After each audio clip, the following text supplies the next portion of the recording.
I'll be moderating this session, and we hope to have 3 speakers in. We are just struggling to get the last one in. My name is Bente Vestergaard. I'm from DNV, where I'm responsible for the service line for type and component certification. And I'll shortly introduce our speakers. We first have Adrian. Would you make a short presentation of yourself? Of course. Thank you. Good afternoon, everyone. My name is Dr. Adrian Gill. I work for Vestas. I'm the component owner in blades. I've been 13 years in Vestas and based in the UK. Thank you. Kevin? Hi, my name's Kevin Standish. I'm currently Director for Envision Energy's Global Innovation, Global Blade Innovation Center. Been here with Envision for about 5 years. Prior to that, I was with Siemens Wind in their blade team for about 7 years, and then GE Wind's blade team for about 5 years prior to that. Okay. So, excited to be here. Yeah, thank you. You've been a bit around. And the third speaker that we hope will get in is Jesper Monsen from LM Wind Power, who has been in the business for many, many years, more than me. I've been there for more than 20, but he's been there even more. But we will jump into it. We have some topics we would like to get the speakers' view on and hopefully start some discussions. And then we will have that for around half an hour, and then Q&As. So please just fill in the questions in the Q&A box if you have anyone, and we will try to pick the most interesting afterwards. So if we look into the next generation of blades, what do you see of the opportunities and challenges related to that in, say, a 5 or 10 years perspective? What about you, Adrian? What is your view on that? Okay. Well, I think some things are obvious. In the next 5 to 10 years, blades are going to get bigger. There's absolutely no doubt about that. If you want to capture more energy in a lower wind class, you have to get bigger. And that brings challenge, because if they're bigger, they're going to be heavier. And to put those blades on our standard platforms, you need to manage the weight. So I think one of the big challenges is managing the weight of the blades. And we invest really hard. We invest in simulation, in testing, in material qualification, really understand our manufacturing processes. And that's where the opportunity comes in. I think challenge and opportunity are the same thing. The investment we're making to enable these bigger blades will really pay dividends. That's the obvious one on the mass. The other big change, I think, with bigger blades is transport. When I joined the industry 10, 15 years ago, 50-meter blades were hard to ship. And now we're shipping 80-meter blades. So we've made really big progress there, but we are going to hit the limit. And I think there's going to come a point in the next couple of years when you can't do these big blades without a joint. And that's one of the other big changes we'll see. And I think that'll really change the economics of installing wind farms. And we'll start to see those split joints becoming more and more common. The last point I think I see is sustainability. You've probably seen the big commitment we've made investors on sustainability. We're going to be carbon neutral by 2030, zero waste by 2040. And that's a really big deal. I mean, wind energy is very sustainable already. I mean, a kilowatt of electricity is about 100th that of gas, about 1/10 of that of solar. But we need to go further. And I think that'll make some really big changes in blades in the next 10 years as we drive to lower our footprint, enable recycling. So a lot of changes coming. Okay, thank you. What's your view to it, Kevin? Yeah, I think Adrian said it really well. I can only echo everything he said. I think the first and biggest challenge is the size. As these things become bigger, fighting against what we all call the Q law with mass and volume. I think a phrase that we're all relatively familiar with over the past year is flattening the curve. We can apply the same to this as rotors grow larger and larger. We want to flatten that size versus mass curve. That becomes more and more challenging to do. That's important not only for the blade itself and for its cost and its own self-structural integrity, but for the rest of the system as well. All the pitch bearings, drivetrain, tower, foundation, everything downstream. So size is absolutely critical. Another one, the reliability, maintenance. As these sizes go up, Adrian mentioned transportation. Things like handling these blades becomes more and more difficult as we try to flatten this curve. these blades become 20, 30 tons and more, and the shells are becoming 1 and 2 layers thick of glass. They're very, very fragile when handled incorrectly. So the costs of kind of mistakes and failures, and then even during operation, things like erosion and these kind of maintenance, it becomes very expensive, much more difficult to maintain these blades.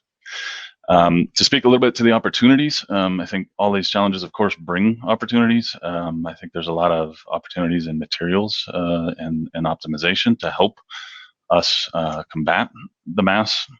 And then also on the load side, managing at the turbine level through loads and controls and wind conditions.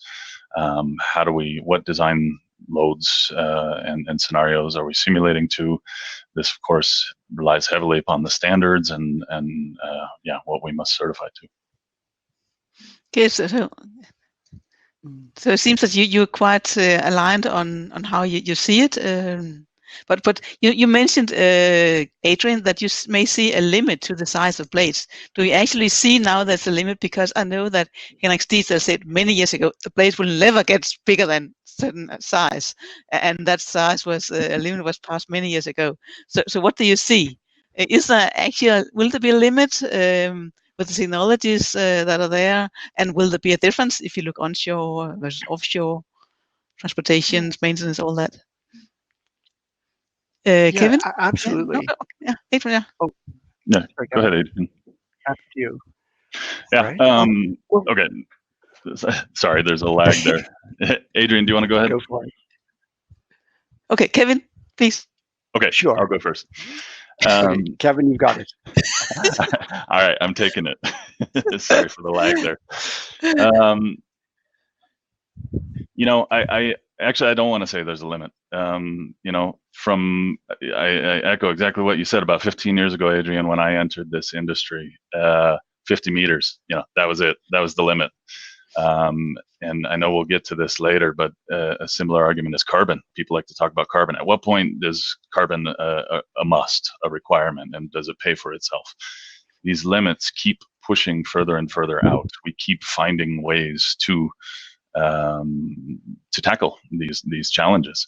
And regards to your question, Bent, about offshore versus onshore, I think it always starts offshore. They're always the first one to blaze that trail. The transportation and some of the financial motivating factors behind larger rotors initiates first offshore, but then onshore quickly follows. We look at a blade and say, hey, why can't we put that blade onshore? So I think it's just a matter of time. But there are some significant challenges coming ahead, and it's not just transportation, things like manufacturing. The factories, being able to fit these molds in a factory and turn these molds over and move the blades around within the factory. These limits are real, and they're a challenge. But I don't want to be the one going on record saying there's a limit and then later have that quickly disproven by some clever engineers. So, Adrian? Yeah, I'm going to take a different view, actually. I think there is a limit, but I don't think it's a technical limit. I think it's an economic limit. And that those economics are changing, which is why Henrik was so right those years ago, but not right anymore. And if you think about it, because of the square cube law that was mentioned, excuse me, I've got a thing on the screen. There we go. Because of the square cube law that Kevin mentioned, big blades are fundamentally uncost effective because you're pushing against physics. So why do we have them? Well, the reason we have them is because the blade's only part of the project. And you have to pay for the nacelle and the towers and the foundations and the planning and all these things. And what's happening, I think, is the economics of these projects are changing quite a lot. So we're always going to be driving for big blades, provided the economics make sense. Because you're fighting that square cube law, you're fighting the transport cost. And I think when we get split working and working cost effectively, it'll change those economics quite significantly. So I think there is a limit, but I think it's an economic one and a moving target.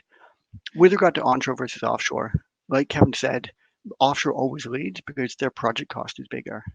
if you're paying for all that cabling, those offshore jackets, you need a bigger blade to pay for the rest of the turbine. So there is a limit. It's an economic one, and it changes. And that's what we're seeing right now. So we're definitely going to see bigger blades in the next 10 years. I know that Kevin said this about, okay, also the actual manufacturing, how can you manufacture it? And I understand that you could say that then you may compromise, okay, can you really produce the quality that you assume? Because you could, being in certification, then you see, okay, you could put it on the drawing, but can you really manufacture it? There was a good word that was constructed, okay, manufacturability of a design, which might be a challenge also. Yeah, absolutely. It's a challenge, but we're adapting. Take the Vestas blades of 10 years ago, 15 years ago. We're making the carbon blades, the V90, the V100s, and we're starting to hit the limit of how thick we could go with a pre-preg carbon slab. And 10 years ago, Vestas made a jump into pultrusion, where you've got that guaranteed quality, and it's changed the dynamic. You can do much more with the pultrusions now because of that quality you have built in. So there is a manufacturing challenge going big, manufacturing challenge moving these things around, getting them to site. And that's why what was impossible 10 years ago is becoming possible now. Okay, yeah, but you also talking about, okay, about materials. You say is now it's carbon, which is the hot stuff, but is, okay, you say there's probably a limit to that also, but will that be the standard in future blades, or will there even be other materials, other components, other fibers, whatever that you could foresee or you're looking into or think of? What do you think, Adrian? I mean, we're talking about carbon, and we're sort of asking Vestas here. We are really committed to carbon. Yeah. We've been doing it for 20 years. Yeah. We built up a lot of experience in carbon, and it works for us. It's how we put these really big rotors on, and carbon still has a lot of life yet. So you see a bright pultrusion. future or long future for carbon still? Absolutely. I don't think we're near the limit of carbon yet. There's going to be challenges there. We talked about sustainability earlier. Carbon has a large footprint. So as part of our sustainability journey, we're looking at how we can do carbon in a cost neutral way. That's a big challenge. But carbon still has a future. And I think we're going to see a lot of the other people, a lot of the other competitors really jumping in even more than they are already to enable these really big rotors, which is what our customers need. The point is, I guess, what to be really transparent on is it's been a long journey for us. Carbon's not easy, but we've made it work. And I think we've got a lot of experience in carbon, which is respected in the industry. Kevin, what is your thoughts about it? Yeah, there's a lot there. This could be a long discussion in itself, but I think carbon is very beneficial. There's some very attractive properties to it, but of course there's some trade-offs. There's some downfalls. I think Vestas has found a way to make it work for their business model overall. It's not just swapping glass for carbon and have that be a positive business case, because I think in general that usually fails. However, I think as time goes on, I continue to see, we kind of think of this carbon versus glass as this binary decision, and I don't see it that way over time. Glass has continued to evolve, and we've been able to, over time, do more and more with glass. At the same time, carbon has evolved, as Adrian spoke to pultrusions, but also, quality and grade of carbon and cost of carbon is coming down. So this what used to be, or some kind of like to think of, oversimplify as a binary decision. I really see it as a spectrum, and I see it as kind of we're meeting somewhere in the middle. So I do think carbon absolutely has a place in the future. I think for most manufacturers, we struggle for it to be cost effective. Given all of our manufacturing constraints as well as system level optimization.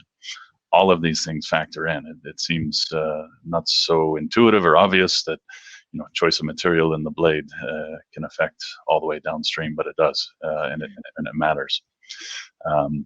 So I think carbon will definitely have its place, but I think we need to kind of continue in time to try to meet in the middle for other manufacturers to leverage it and to ultimately find a net gain in LCOE.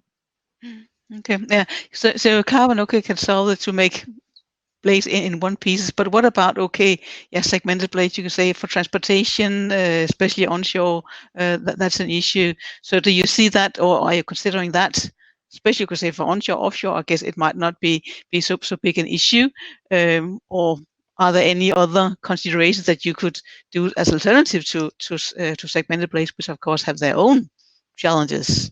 Who would start? Kevin? I'll start. Yeah. Yeah. Yes.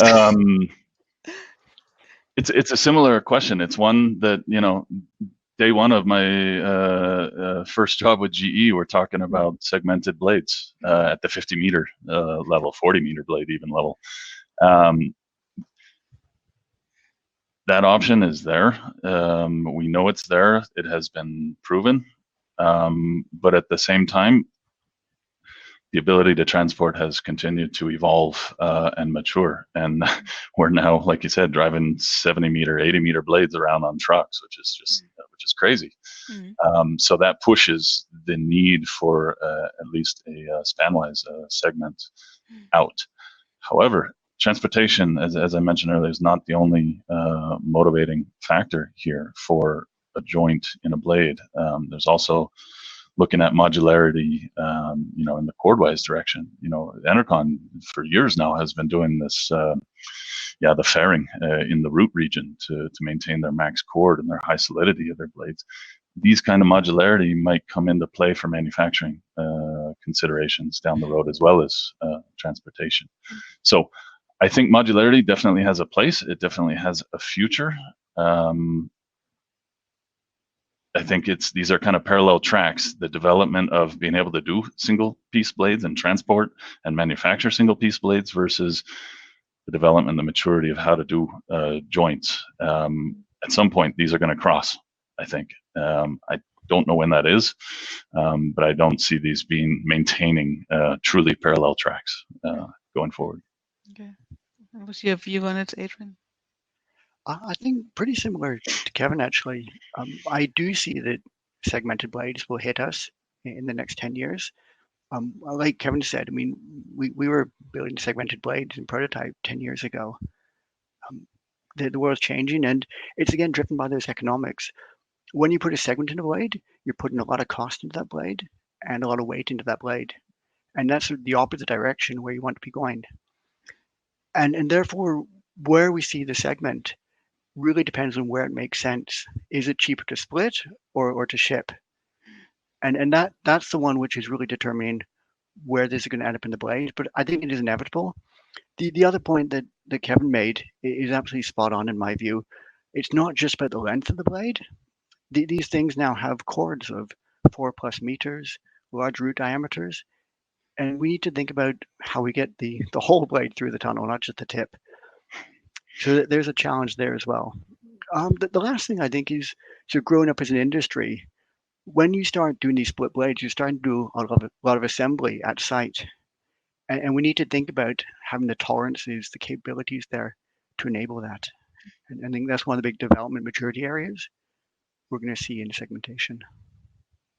Yeah, so again, maintaining the quality. Absolutely. But and there you can say, okay, that you say, I guess we all see from the press, okay, when blades are falling down, because that's of course is something that is obvious to everyone when the blade is lying on the ground. But what about, okay, then maybe making smart blades, self-monitoring devices to maybe also to cope with, or at least to give some early warnings if there are some issues related from manufacturing, not obtaining the quality that was assumed. Adrian, what's your view on that? Okay, well, I think there's two things in there. We talk about smart blades, and also we talk about active blades, sort of in the same paragraph. I think they're both inevitable. I mean, if we take active blades first, there is absolutely a need for that in order to manage loads, in order to maximize the energy capture from the turbine. The challenge with active blades is that these are not airplanes. There's a completely different maintenance schedule for a wind turbine as for an airplane. And we need to think about the maintenance and the reliability is big questions here. So I think active blades, we will see that, maybe not in 10 years, but certainly on future turbines. But we have to take a really grown-up view here and make sure that these things are properly validated and mature before they go to market. And a similar story with the sensing. Blades do have sensors in them, but I think we're going to see a lot more, particularly when we find out how to add the value from the sensors. There's a challenge though. A traditional sensor doesn't work in a blade. You need something which is a bit more bespoke. It's not plug and play. And there's development there, but I certainly see there is value in understanding what a blade is doing. And it's, I think, inevitable in the next 10 years.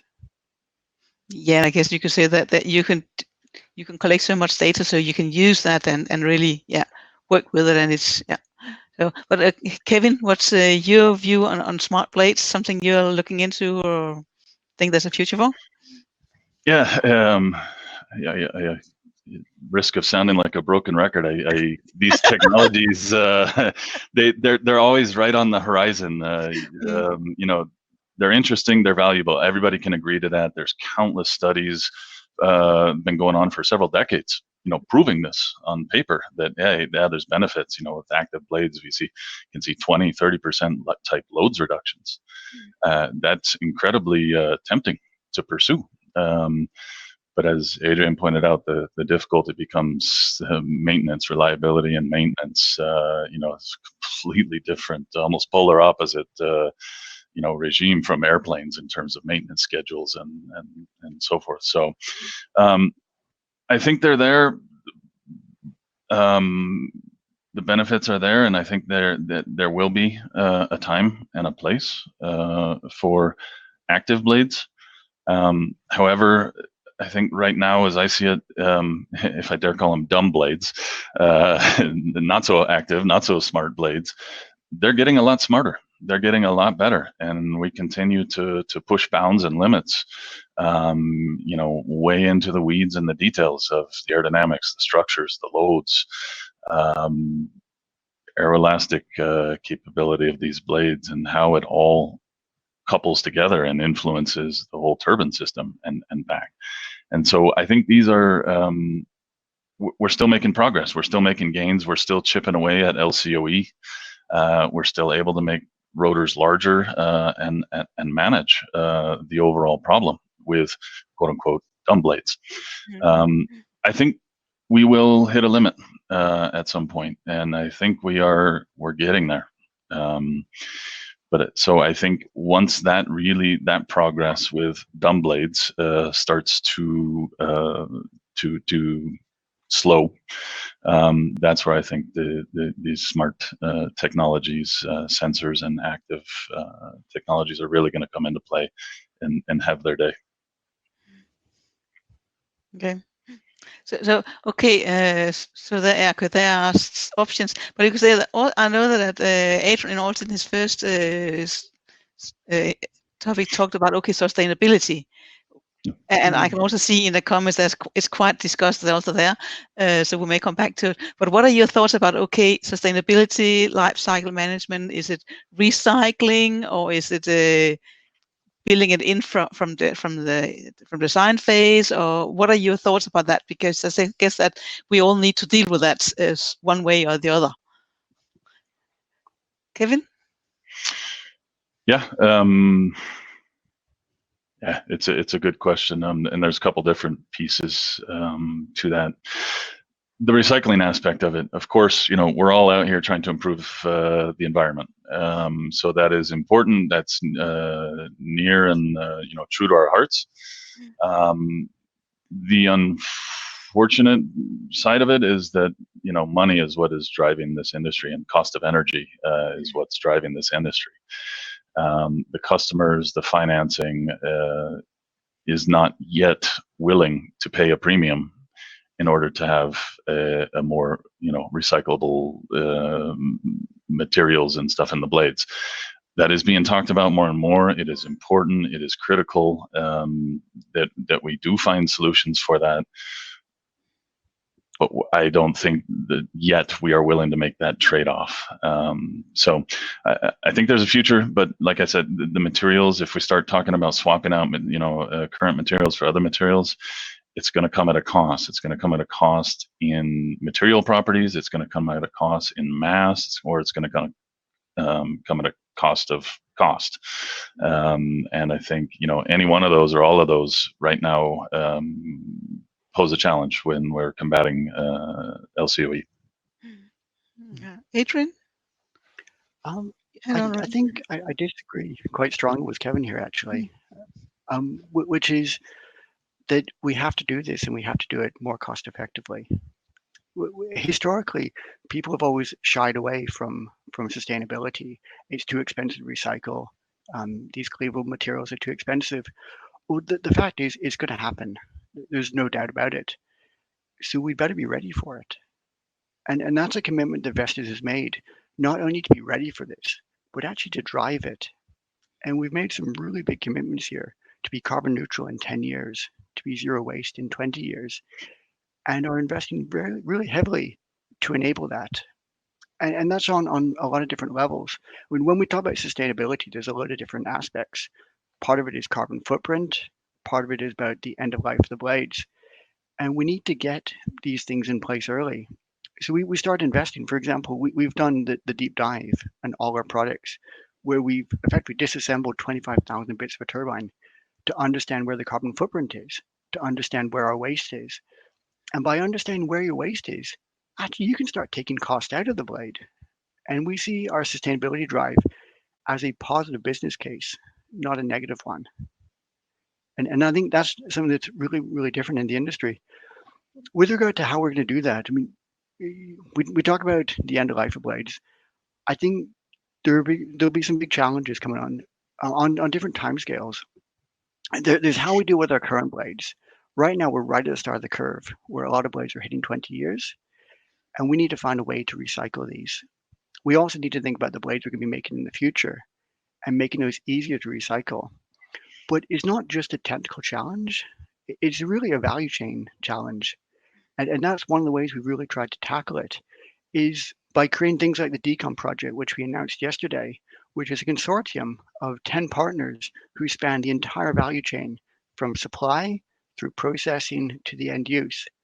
And by putting these value chains in place, suddenly these things are more viable, and we can really understand the economics of recycling, it not just being a pipe dream.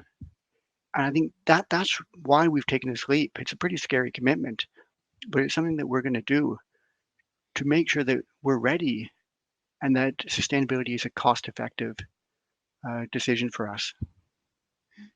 Do you think, Kevin? I completely agree that it's important and that we need to pursue it and we need to be ready. I absolutely in no way disagree with that. So I support it, and we should be doing R&D and looking into this. What I'm saying, and keep in mind too, I'm coming from a little bit different world in the China market right now, which is not an LCOE driven market. It is a CapEx driven market. And it is, that is it. CapEx, CapEx, CapEx. And that actually has some significant dramatic effects on blade design and what motivates and what drives everything from, geometry of airfoils and plan form and all the way down to material selection and this sort of thing. So I agree it's necessary and it's important, and I completely support the research going into that. My statement is just that I have not seen a customer yet, if you give him option A and option B, option A is cheaper, but option B is more friendly, more environmental friendly. I do not see customers, certainly not in China market, willing to go for option B. I can't necessarily speak to the international markets. That might be a little bit different. And, Adrian's also speaking to the full life, looking at end of life and, these costs, looking at that bigger picture, the full 20-year picture. Again, that's something a little more characteristic and close to the international markets than the China market. So a little bit different worlds that we're speaking from, but make no mistake, I fully support that we should be looking into this and be ready. Yeah, I fully understand what you say. Yeah, Adrian, yeah, please. I was going to say, that choice of A and B, we think the customer wants both. cheaper and sustainable. Of course. Yes. And that's what we're going to bring them. They want, yeah. Also, when they want, also when they go to put the name on the paper on the contract. Is that what is that the trend you're seeing? I fully understand this, but okay, it might be different in China, Asia, Europe, US, whatever. But Adrian, do you see a trend towards that? Okay, they may choose the more expensive in money wise. Well, I think, as I said, our goal is to be sustainable and cheaper. But to the question, is there a market for a turbine which is more expensive as a capex? Potentially. I mean, we're seeing that there are a lot of green investment funds out there, which are potentially the people who value this as part of their portfolio. But like I said, our goal is to be cheaper and sustainable. Yeah, okay, thank you. I think that we should go to the questions, and I'll just scroll through what's there. And you're also welcome to look at them, Kevin or Adrian, if you see them. If there's anything you want to jump on. Let me see. Yeah, we have one here on okay, NDT.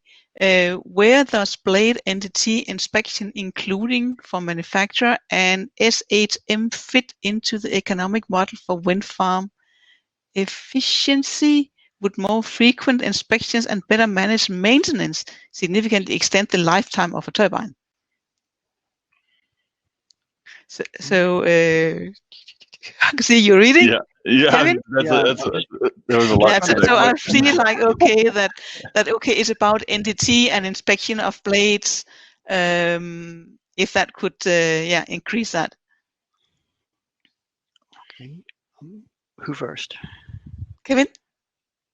Yeah, for myself, I think NDT. Adrian has spoken previously to the quality. As size goes up and all of this, the importance of the quality and maintaining the quality. I think NDT is a big part of that, as well as several other technologies to ensure and maintain that manufacturing quality in all stages, not just the finished product, but as we kind of modularize the manufacturing with a lot of prefab parts and all of these technologies, I think are critical to maintaining that quality and helping ultimately keep the cost down. In order to keep the reliability and maintenance. And I'll read also the question like, okay, also maybe inspection during operation, because more frequent inspection and better managed maintenance, would that extend the lifetime? Okay, I'll let you thought. Okay, Adrian? Yeah, I think, well, absolutely. I mean, our customers expect their turbine to operate safely.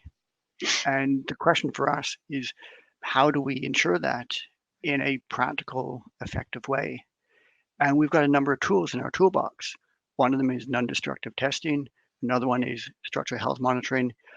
And we want to use these tools to enable these turbines to run safely. And there's a big opportunity there. Like you mentioned, life extension. If you can show that a turbine continues to operate in a safe way, then you can push the limits, potentially beyond the certified lifetime. I think there's opportunity there. Adrian, do you want to? No, Kevin, anything to supplement from your side?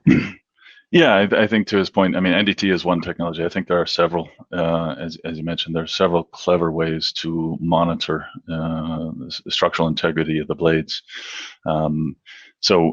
Blades can get smarter without getting active. Those two, I think, is also, as Adrian pointed out, they're two separate worlds. And so, yes, there's a lot of monitoring capability that can give us a good indication when something has changed in a blade, something is deteriorating.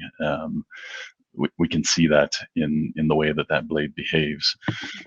So whether or not you need to stop the turbine and go climb down the blades and do active inspections, yeah, maybe for some specific purposes, but I think in general there are several different ways for us to keep an eye on the blades and make sure that everything is as it should. Yeah. Then we also have a few questions on lightning protection and how you see that. Okay, we be worried about a higher risk of lightning strike as a result of increased carbon fiber? And you, Adrian, you're using carbon, so should we be more worried about that for the carbon? If you can start on that one, I don't know what Kevin has for input for it. Absolutely. I don't think we should be worried. I think we should be conscious of it. Mm. We've been doing carbon fiber for 20 years, and the fact of the matter is that carbon is conductive. And if you have a lightning strike hit a blade and you've got a big conductive element in there, it creates an engineering challenge. The important thing is to manage it in the right way, to make sure you validated your blade, your turbine, your lightning system, so that you deliver reliable performance. So I think it's an issue, but it's not one we should be scared of. Do you have had any, Kevin, any thought about it? Yeah, nothing to add. I mean, I think Adrian is the one to ask that question for sure. With 20 years of carbon experience, obviously it works. Obviously, we've found a solution. Is it 100% perfect? For all of us, no, it's not 100% perfect for glass either. Lightning happens, and we can't control it. We can do our best to manage it. The overwhelming majority of the time. I don't think it's something to be worried about, but it is something we must pay attention to, and it is something that does come at a cost. And you have to be willing to cover that cost. But if you look at the full business case of the risk of blades failing and replacing blades compared to putting some extra money into the lightning system, it's a no-brainer. No. Okay, we talked about, how can we get them longer? And there's an interesting question here on 3D printing is being trialed. Are we able to see its mainstream in the near future in the wind industry, as it could potentially solve some of the manufacturing challenges? What is your view on that? 3D printing, Kevin? 3D printing, I think there's huge potential there. I think the wind industry, the blade industry has yet to really, take it in and figure out what to do with it. I know there have been some who have gone after mold manufacturing via 3D printing. I think that is a good place to start. At least for prototype, experimental type molds, not necessarily maybe mass production molds, not yet. But I think 3D printing has its place, and I think it will come more and more as we go forward. I have not yet heard or thought a whole lot about 3D printing blades directly. That's a different animal. I can, imagine parts of it, but I have not heard it, seriously considered yet. Adrian? Yeah, I think so. Aligning with Kevin here, what's happening in 3D printing, what we can see in automotive and aerospace, is actually really exciting. Whether it's ready for blades, though, I'm not sure. I mean, a blade is weighing 10 tons plus, and that's a lot of material to put down. And I think before we really see it, we need to think about where we want it on the blade and address the deposition issue, how quickly you can make something. So it's very interesting, but I don't see it in the near future, not yet. That might be a big component for it. But then there's another, you could say, one question on, why not design for 50 years instead of 20 or 25 as we're doing today?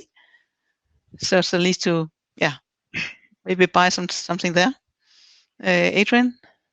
Well, I think we're starting to see that. I mean, the offshore turbines we're making, they're now certified for 30 years. And particularly this ties into the sustainability question to try and get more life out of that investment. So I think we will see longer lifetime certification, but also, as I mentioned previously, a lot of these turbines are actually good for a lot more than they're certified for. And if you put the right safeguards in place, you can potentially run them longer. Yeah, from my side, for blades, it's actually, I think, easier to design for a longer life.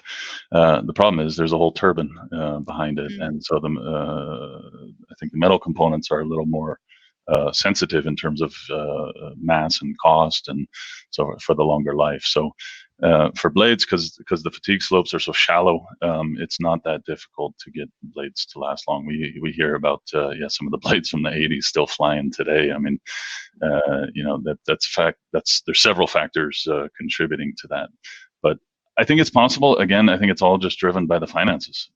It's what is the market willing to pay for. If we can show a positive business case, for designing for a longer life, I think it absolutely could work. Okay, that's okay. I think some of the questions we have already touched upon, but that's okay. More specific, okay. What about transportation of blades, which get bigger and bigger?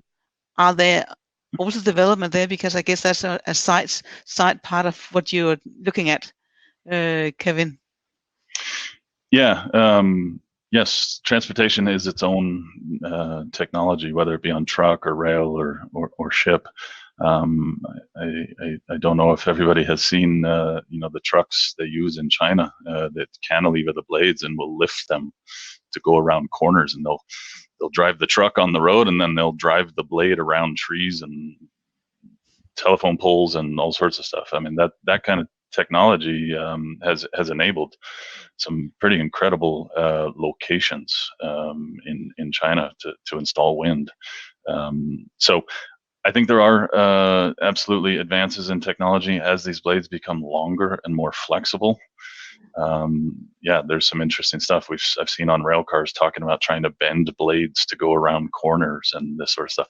That kind of terrifies me as a blade designer and thinking about handling constraints and these sort of things. But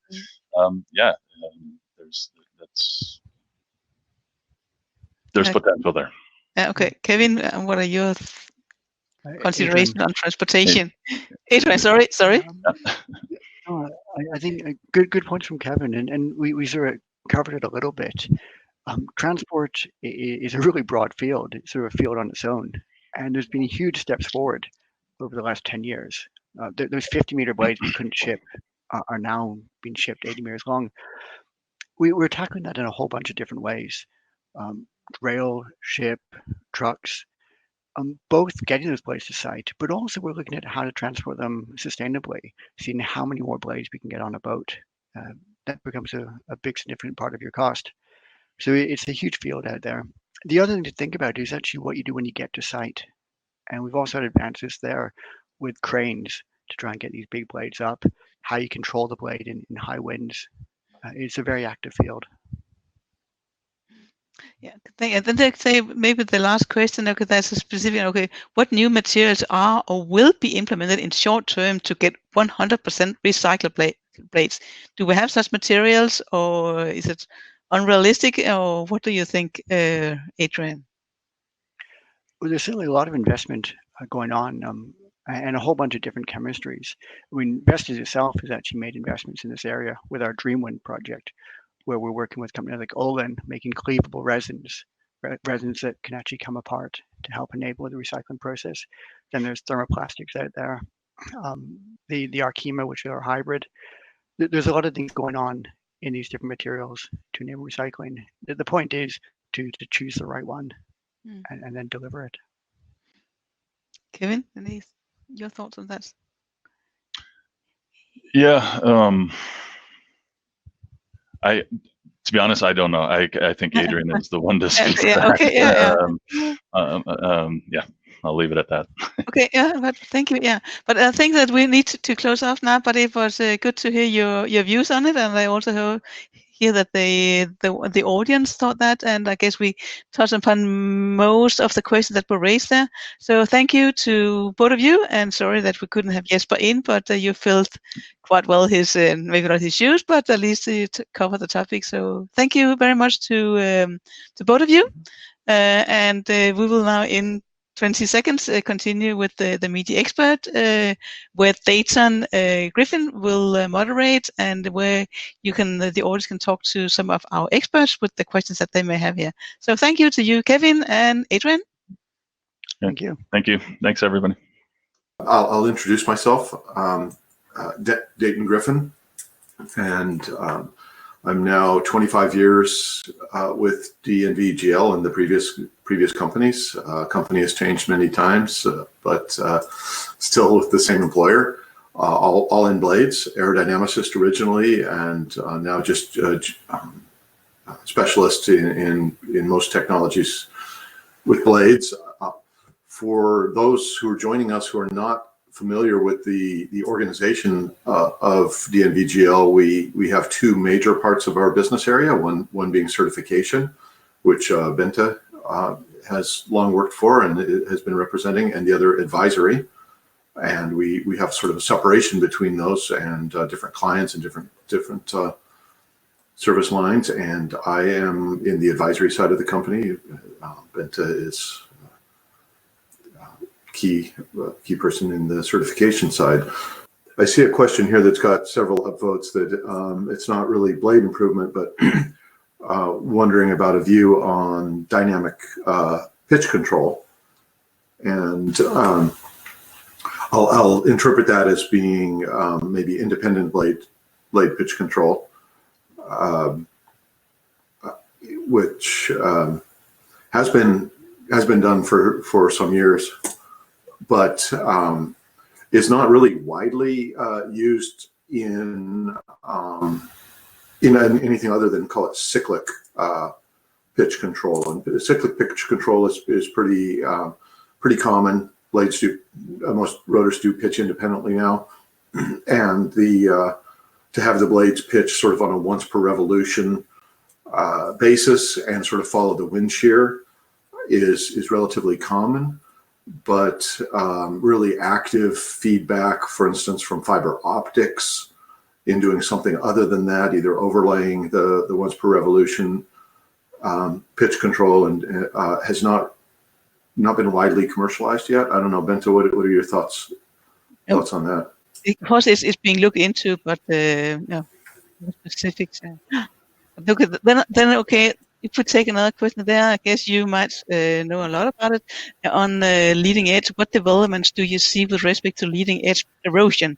That we just had a joint industry project and issued an RP. So, what do you see on that statement?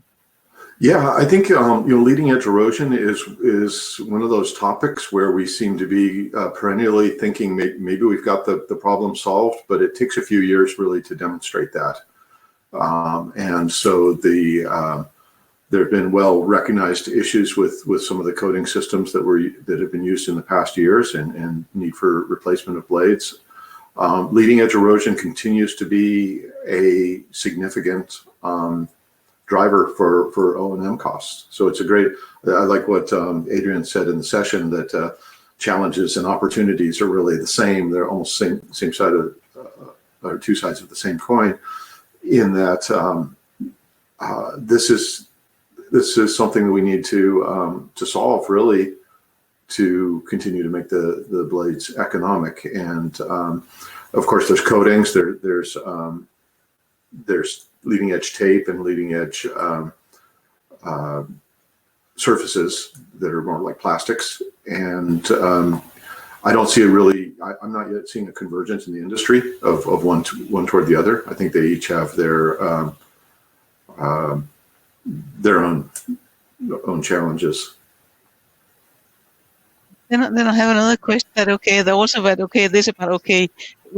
you're doing a lot of advice and a lot of things in your daily work. There's a question here on, would you ever see the possibility in the future when the blade industry has gained a long history of experience integrated with Internet of Things, burdened by footprint, that the blade size would actually be reduced, given that COE can be achieved?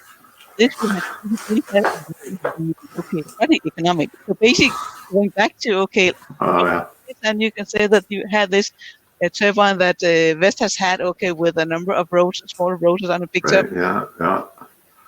Well, I'll never say never. I'll never say never. That's wise, I think. But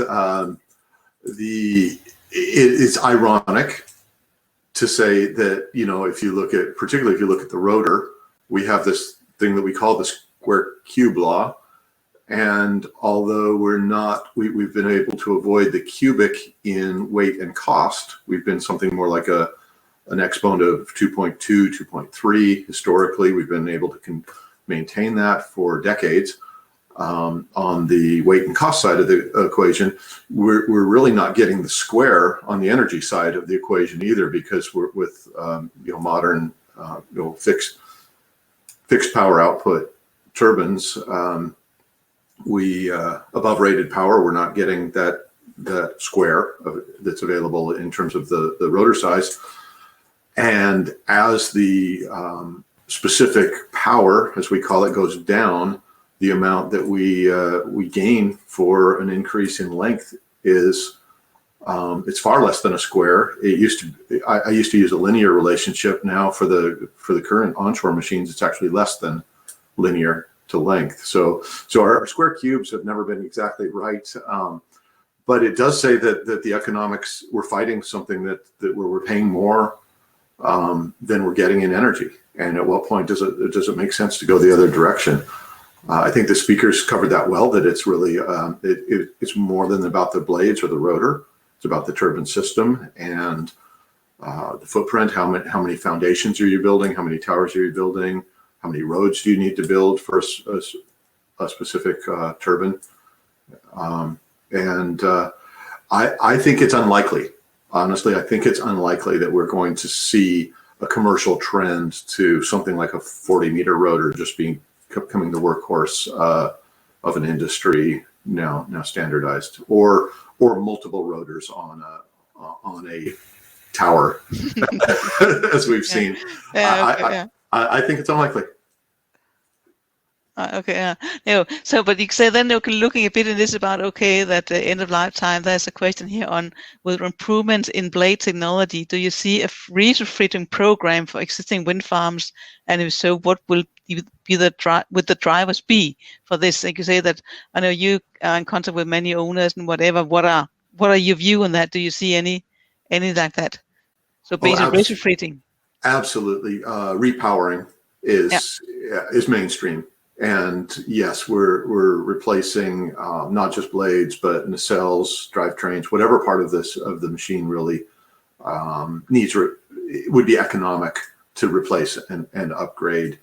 But a couple of the fundamentals there, really foundation technology, I think is maybe the biggest challenge there in terms of technologies to really assess the remaining useful life of a foundation. Towers and all the load-bearing structure above the foundation through to the blades, I think we can assess the remaining life and make that decision quite well. Foundations, less so. What's underground, and the ability really to either assess that or reinforce that in a way that would extend the life of the overall power plant. And then there's a question, we also had it with the speakers on this about doing more inspection, and that was both during manufacturing and also, as I read it, during operation. But do you see any benefit of maybe more frequent inspections and during maintenance as a normal schedule? Would you see that as a way to significantly extend the lifetime of a turbine? Absolutely. And risk-based inspections have become, our bread and butter, really, as we go forward. Just doing things on a 6-month or 12-month arbitrary schedule really is not the most effective way to manage an asset like this. So increased use of drones, robotics, climbers, crawlers over the entire machinery, sensors where they make sense. But certainly automated and autonomous inspection technologies are one way to go, but you collect a lot of information that way, and you need to make that information to be valuable and useful. So there's that track. And then the other track is taking information from the machine, SCADA systems, health monitoring, so forth, to really inform which turbines you ought to be inspecting. So if you can somehow determine what call it the 10% of your project that's working the hardest, that maybe seeing the most wear and tear, and inspect that well, and find that to be safe, then that gives you confidence with the rest of your fleet. And so all of those technologies, absolutely. And again, the term that we use is risk-based inspections rather than simply those that follow a calendar schedule. Yeah, and I fully agree with you. Also, looking at the whole turbine, you can say, why is it 6 months? Why is it a year? Because that's how it has always been. But why? And you say, yeah, getting away from just doing as you normally do. So, yeah. And I have a question here. I know that the Adrian and Kevin also addressed it, but this is about 3D printing. I know we're looking at something. We have a research center in Asia, in Singapore. But do you have any thoughts about that related to blades? Oh, absolutely. And for those who are interested, I would recommend, if you look at the resources available for this session, that there's many publications and resources available. And the one I would point people to is what we call the supersized blade study that we did nearly 2 years ago for the U.S. Department of Energy. And we looked at transportation in particular for onshore large blades, and we looked at what we call on-site manufacturing of blades, with 3D printing being one of the technologies we looked at for, call it a factory in a box, rather than have a set factory and you move your blades. What if you could kind of move your factory? Well, that's been commercialized for a long time in, for instance, concrete towers. Mobile concrete towers, it's been proven. For blades, not so much. And I think the speakers handled this well when they talked about, when Adrian, I think, talked about the weight of a blade. We look at deposition rates of the materials and also stiffness. So those are a couple of the key factors that would need to be, we would need to have orders of magnitude improvements and an increase in the rate of deposition of the materials, and also the stiffness, the specific stiffness, stiffness per unit mass of the materials that are printable, if you will. So that's the 3D printing has been used for a blade mold, and I know the U.S. Department of Energy worked, I think, with Oak Ridge National Laboratory, certainly with what's called IACME, which is a consortium of industry and academia in the U.S. Under the Department of Energy, and they printed a blade mold, and I think that was a quite effective demonstration. So for things like that, it's already been demonstrated. For, call it, reproducing like parts, like blades, yeah, it probably has a ways to go yet. There was also many questions on this about sustainability. And you can say that as you're in contact with many, what is your view on that one? Is that really something that is, you could say that, is this okay, as Adrian said, okay, he can make an A and a B version, B black, and Kevin could only sell, the one that is cheapest, but Adrian believes that you could also sell the other one. What is your view on that? How do you see the business, and does it depend on where in the world you are? Well, it certainly, presently, of course, there's economics according to regions, and the value that's placed on life cycle impact and sustainability. So it really comes down to a question of assigning a monetary value to things like carbon footprint and sustainability, and that we have to be real that's different in Northern Europe than it has been in the U.S., particularly for the last years in the U.S. and some emerging markets like China. I want to be sensitive in all of this. If you are in a nation where putting food on the table has been a challenge for you nationally, then it is a little harder to assign a monetary value to things like that seem a little less tangible, like carbon footprint.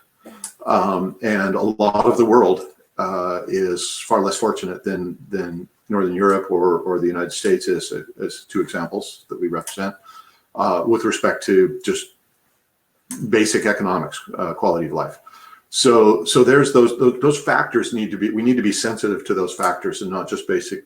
I personally won't take values that are driven from what I would consider to be abundance, socioeconomic abundance, and just say, well, I'm going to put those on people who are living quite differently, where maybe clean water is an issue. That, having said that, the ability for us to sustain a world and an environment where clean water is available and it's not too warm and the oceans don't rise too much is going to be very critical, long term. We need a sustainable Earth.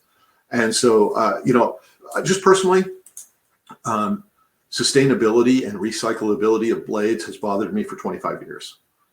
That's been something I really enjoy being in the wind industry. I really believe in the benefits of renewables, but every time I see a picture of a landfill and blades going in, it hits me, hard. So I definitely want to see that. I very much applaud Vestas for their ambition to say they want to make it cheaper and more recyclable But given what we know about the material technologies, I think that will require assigning a monetary value to the ability to recycle. Yes, so basically there's a question of what new materials are or will be implemented short term to get 100% recyclable blades. So you don't see it's not there yet. No. I mean, thermoplastics have been there for a long time. They're meltable, but again, it's specific stiffness. So it's finding materials that have the properties. And again, I think if you look, I'll just mention the supersized blade study, not just because I was a co-author of that, but I think it was I do think it was a good piece of work in that we looked at what we called the manufacturing trilemma. And we looked at material properties, we looked at cost, we looked at manufacturing issues, and it's just it is a classic trilemma. Like, can you make something cheaper, faster, better? Rarely. You usually have to choose which of those, and so recyclability sort of falls into that. Okay, yeah, and say that yeah. So I fully understand that. Okay, that it can be a challenge, but okay, if you don't have a aim for it, then of course it won't happen. But okay, then looking at this about how can we then extend the lifetime of what we have? What about this about sensing technologies? Do you see anything there? I know, someone looking, Adrian and Kevin talked about it, but do you see anything? Do you know anything that is in the development that might be something that could be used in the future? I won't get into specifics. I mean, we hear about things that are in development continually, as I think, Kevin said. Well, we've been looking at these technologies for at least 20 years. And they always seem to be just perennially just on the horizon. And but it has to come. It has to come. These power plants are too large, too expensive. There's too much benefit from having information, self-awareness, structural health monitoring. It will be compelling. It's just going to come because of the difference in environment and O&M. Like, it's not an airplane. But at some point we're moving in that direction. Certainly we're moving in that direction, taking information from SCADA systems, vibrations, but we take the low-hanging fruit first. What's sort of already available for us to monitor temperatures, vibrations, those sorts of things, and then getting into things that have more to do with motion, like that would involve strain gauges or fiber optics or something like that. I think that we have been through most of the topics that have been addressed. A few of them I wouldn't put you because that might be dedicated, aimed at the speakers we had.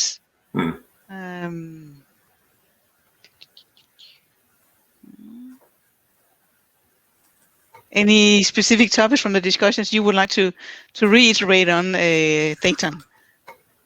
Because this is about that I know this is about that of course the challenge with the big blades is really how can you manufacture what you're designing, and because you can say that is always very emphasized in the press when a blade is lying on the ground. Are there any special things you see there, Dayton? Well, you're aware that a lot of the work I do has to do with failure investigations, apparent cause or root cause analyses.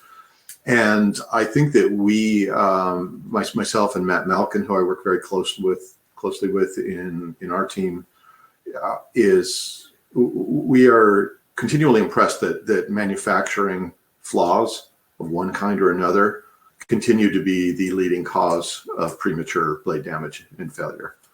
And so that is something that's going to be an area of continued emphasis. We need to continue to improve the manufacturing quality, but also there's the industry's moving very fast. The blades are getting bigger very quickly, and new manufacturing facilities are being ramped up.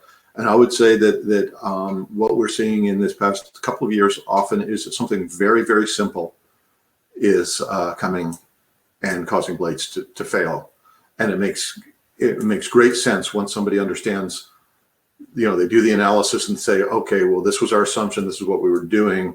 This is what we missed.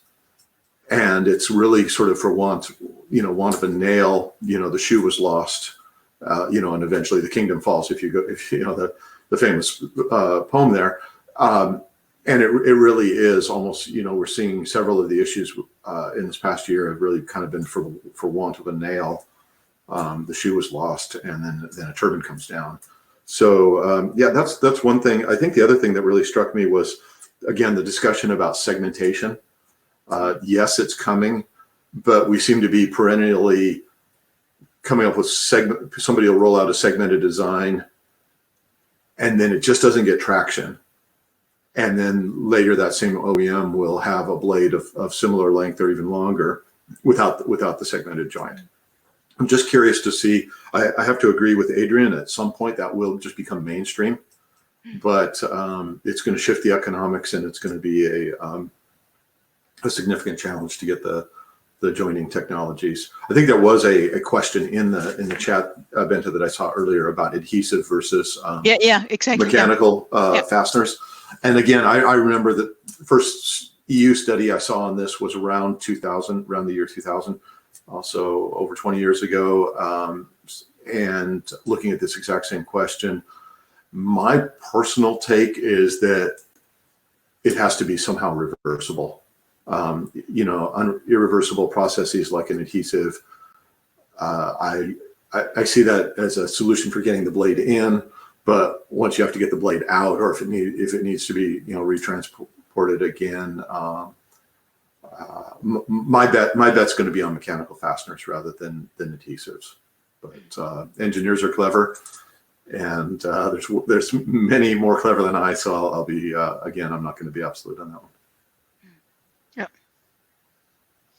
I think that you can say it now and let you talk, and then you can say that's of course also our role, because you can say that I'm dealing with the certification, so I can of course not reveal all the smart things that I see in my daily life, and of course you may not, but I can certainly not. But I think we have a good cooperation still, and we can gain from each other with respecting the obligations we have towards our respective customers. So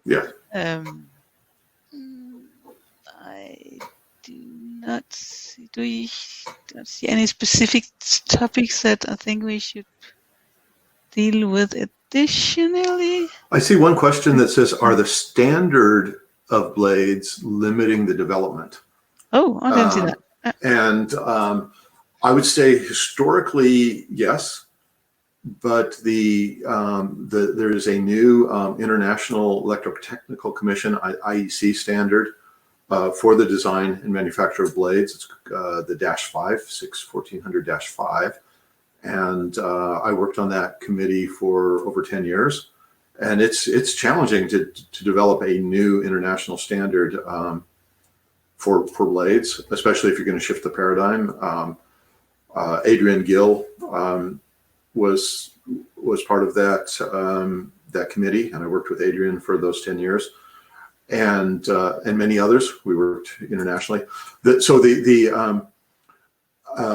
new IEC standard has significant flexibility with respect to safety factors if risks are mitigated by using various technologies. Manufacturing control, NDT during manufacturing, material qualification, there's advanced simulations. So it probably has the most flexibility of any standard that I've seen for wind turbine design in terms of safety factors and the ability to engineer those lower. Right? Would you agree with that? I see like, because generally standards are looking backwards, because when they're developed, okay, that it's past rules that systems that you're looking at, but this standard really tries to look ahead, so it can also support what you don't know, which I think is good, so it can support the development, and also probably support the different newcomers as well as established designers, I expect. Yeah, I think the next shift really would be like damage tolerant design, which is aerospace, the norm in aerospace, but hasn't been the norm. So we try to design something that won't fail for 20 years. But what if you design it to fail, but you want to have knowledge about the fail and rate of progression of those failures, maybe bring the safety factors down more. With new inspection and autonomous inspection technologies, I think we're getting closer to that, but we're still living sort of in a different world than aerospace. Yep. I think we are approaching the end, so unless you have any last things you want to follow up on, Dayton, I think we should start off closing down. Just an invitation to reach out. We have a virtual booth, and reach out to me in the virtual booth.